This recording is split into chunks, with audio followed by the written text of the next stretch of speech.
Let's say that we have two objects that are hanging on a pulley, on a frictionless pulley. So here's a string, and there's an object here of mass, say 2m, and then there's another object attached to a string there of mass m, and it's initially sitting on the floor, like that, and say the height is h. And so you let the system go, and the system accelerates this way, and this object hits the ground, and when it hits the ground, we want to know its speed. Okay, so we could use E conservation, energy conservation, or we could use work equals delta K. Let's look at this from both perspectives. So using energy conservation, we look at each object and we ask, is there height? This one has no height, so we can consider it to have zero gravitational potential energy. This one has a height h, and so it has a potential energy which is 2m times g times h. It has no kinetic energy, neither one has initially, so that's it. And then afterwards we have kinetic energy. This one moves and hits the ground with some speed, which we're trying to find, so it has kinetic energy. The same is true of this one. In fact, the speeds are the same because they're connected by a string. So we have 1/2 times the mass of this one, right? So it's 2m times that speed squared plus 1/2 times the mass of this one times the same speed squared. But when this one hits the ground, this one's at a height h, so there's some potential energy, mgh, at the end. So that's energy conservation.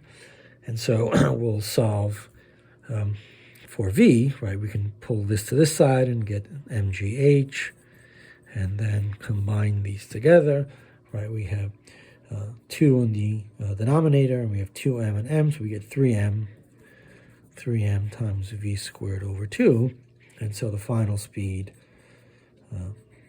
is 2gh over 3 square root.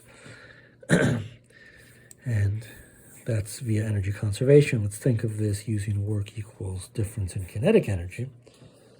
So the difference in kinetic energy, final minus initial, so the final is the same as it is here, and the initial is 0, so here we have the same thing in terms of the kinetic energy. Of course, on the delta K side, there's no mgh, minus 0 for the initial. That's what the delta K side looks like. The work side, we have different forces. We have gravity pulling on this one downwards, gravity pulling on this one this way, and tension pulling on this one this way, and tension pulling on this one this way. So really we have gravity and tension pulling in opposite directions on each object. So the tension, the work done by tension, we have unknown tension T. On one, it's in the direction, it's pulling the object in the direction which it moves, so we have T times H. And the other one, it's negative because it's the opposite direction which is moving. T is this way, and the object is moving this way. We have minus TH, so the work done by the tension force cancels out. And then we have the work done by the force of gravity, which is gravity is pulling this object downwards as it goes up. So there's negative work there, minus mgh. And then we have gravity speeding this object up over a distance h, and so we have plus 2 mgh. And so, of course, this reduces to, they both give us the same thing, because here we have minus mgh plus 2 mgh, which is mgh. This is 3m v squared over 2, and so we get 3m v squared over 2 from this as well. And of course, we solve for the same v using work equals delta K.